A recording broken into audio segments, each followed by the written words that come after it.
Kindly requesting all of us to please stand to our feet as we honor our chief guest, the Honorable President of the Republic of Fiji.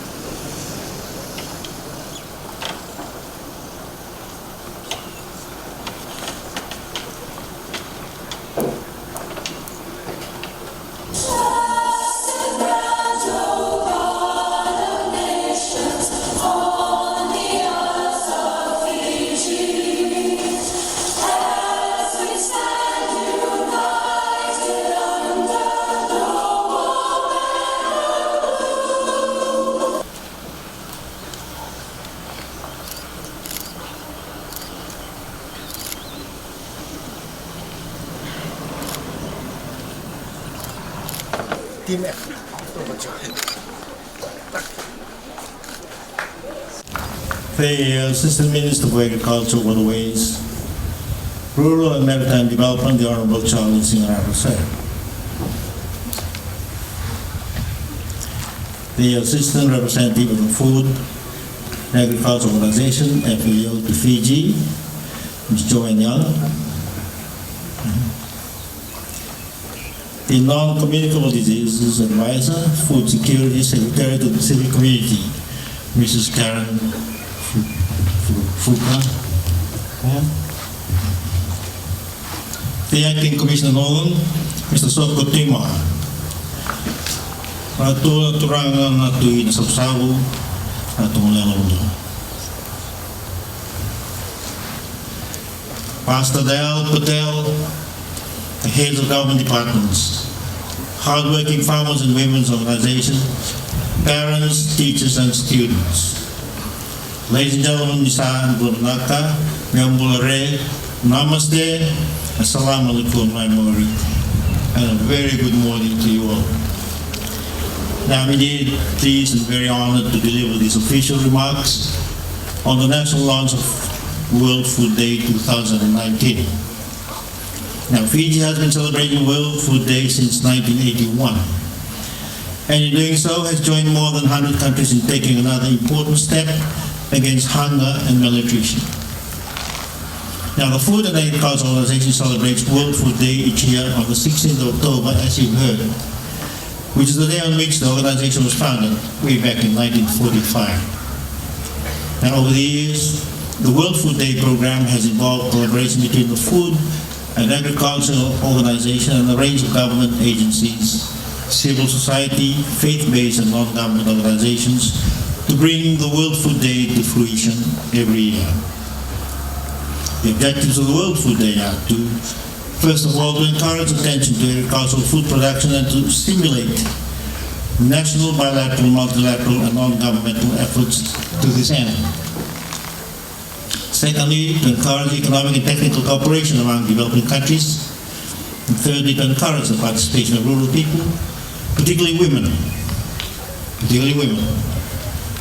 and those in the least privileged categories in decisions and activities influencing their living conditions. Fourthly, to heighten public awareness of the problem of hunger in the world. It's all about food security. And fifth, to promote the transfer of technologies to the developing world, and lastly, to strengthen international national solidarity in the struggle against hunger, malnutrition and poverty, and draw attention to achievements in food and nutrition and agricultural development. It also aligns with the Food and Agricultural Organization's objective, which is to heighten public awareness of the importance of providing well-balanced and nutritious meals as a contributing factor to children's success in schools. I'm so glad and thankful that we've got so many school children here in Savusavu here this morning. And I hope your young ones are listening and paying attention. Now, our actions are our future. Healthy diets for a zero hunger world. That's the theme. And I'll say again, our actions are our future. Healthy diets for a zero hunger world. Most timely and appropriate. Has been chosen as a theme for this year's World Food Day celebrations, to highlight how agricultural practice needs to adapt to be resilient to climate change in order to feed a growing global population in a sustainable way. Now the world population today is growing, so we need a corresponding increase in food production. Now, ladies and gentlemen, in recent decades we have dramatically changed our diets and eating habits as a result of globalization, urbanization, income growth and lifestyles. And we have also moved from seasonal, mainly plant-based and fiber-rich dishes to diets that are high in refined starches, sugar, fats, salt, processed foods, meat and other animal source products. And I hope parents and guardians, teachers, we are all listening to this. We have moved away from our traditional eating habits. Now, less time is now spent in preparing meals at home, and consumers, especially in urban areas, including Savusavu, Lautoka, Lambasa, are increasingly relying on supermarkets, fast food outlets, street food vendors, takeaway restaurants, and fast, highly processed foods with little or no nutritional value. Now, Fiji is blessed with an abundant local fresh vegetables, fruits and crops that are available all the year round. Now, having fresh local crops is one thing, but actually consuming these fresh foods is a different matter altogether. Our population, in particular our children, ought to be eating the right foods and in the right proportions. Acquiring a healthier lifestyle at a young age will contribute to a better nutrition, better health, as you grow up, young ones, and as we grow older. And for you, young ones, your chances of achieving great academic success is a lot better. And ladies and gentlemen, I cannot emphasize enough the impact that a healthy lifestyle will have on our children. A healthy and well-nourished child is able to reach his or her full academic and physical potential, is absent less from schools and often, and even has a higher examination test outcomes, results, and scores. Now, nutrition choices that children make or have made for them today can dramatically affect their health, their success and well-being in school and in the future. Now, the choices and eating habits developed today can determine whether our children lead long lives or die prematurely, and the choice is that stark. And we parents, teachers, we have a role to play.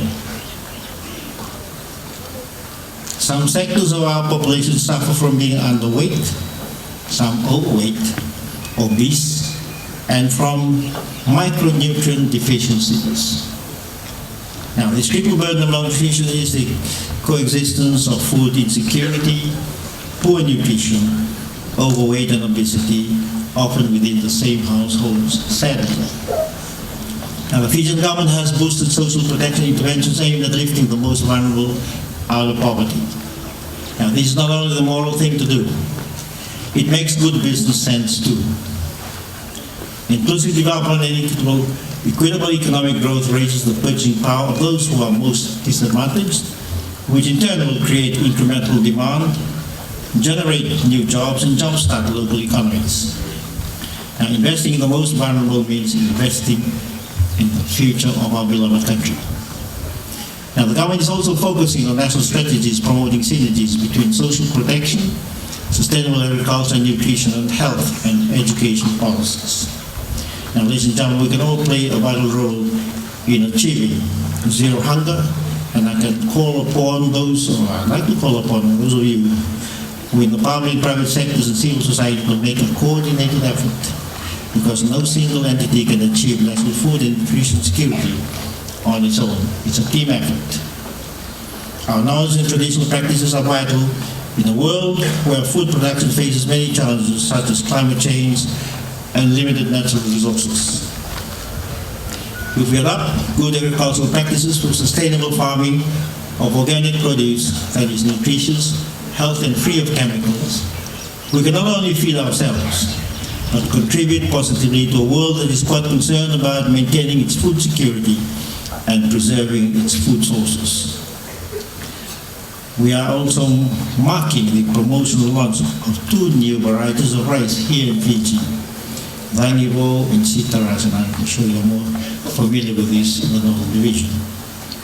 Now, rice has contributed to improving the livelihood of thousands of Fijian farmers and families as their main source of income and food security. Now, the Cagivou and Sitara rice varieties produce an average yield of about 8 tons per hectare, now offering an advantage over local varieties that yield 3 to 4 tons per hectare. Now, this marks a return on investment by government through capital research and development programs.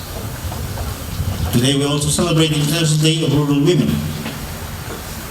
International Day of Rural Women, to recognize the critical role and contribution of rural women in enhancing agricultural and rural development, improving food security and eradicating rural poverty. Ensuring rural women's access to productive agricultural resources contributes to decreasing world hunger and poverty and improving livelihoods of our families and communities. To achieve a food and nutrition secure Fiji, families and communities are encouraged to establish organic home gardens, and even schools can do the same. I hope that parents and teachers and the children are taking note of this. Now, whatever we face, we know that we need to eat every day, for without food, before long we will cease to exist. Now, food is important for learning, productivity, and a good quality of life. Now, we can and must do better to choose fresh, tasty, healthy food that enhances our lives. Wasting less, eating better, and adopting a sustainable lifestyle are keys to building a nation free of hunger, poverty, and malnutrition. Ladies and gentlemen, I'm honored and so happy to launch World Food Day 2019 here in Savusavu, in the Chile province of the Konrote. And Almighty God continue to bless you all in our beloved nation Fiji. Masavaleu, Dhanyavad, Reaction. Thank you.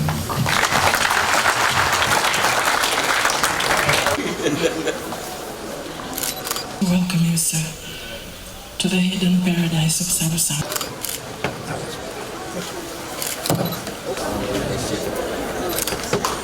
Round of applause, ladies and gentlemen.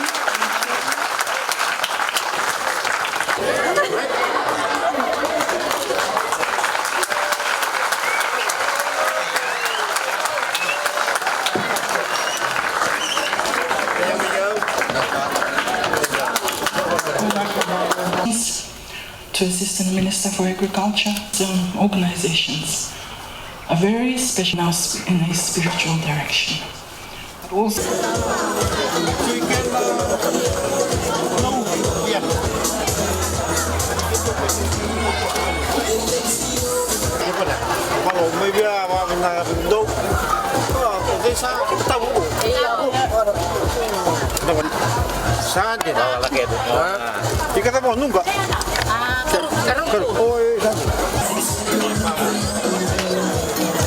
some of those farmers could just get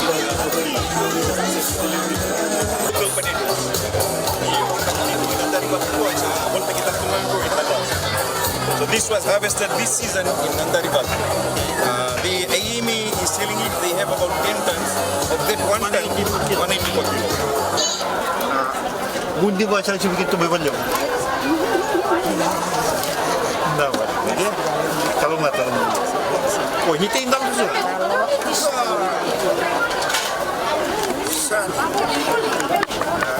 Urban.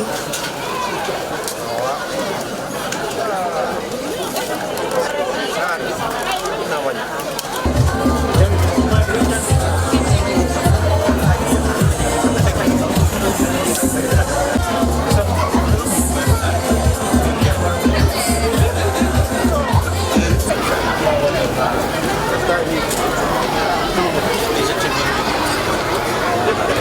He's the chief engineer.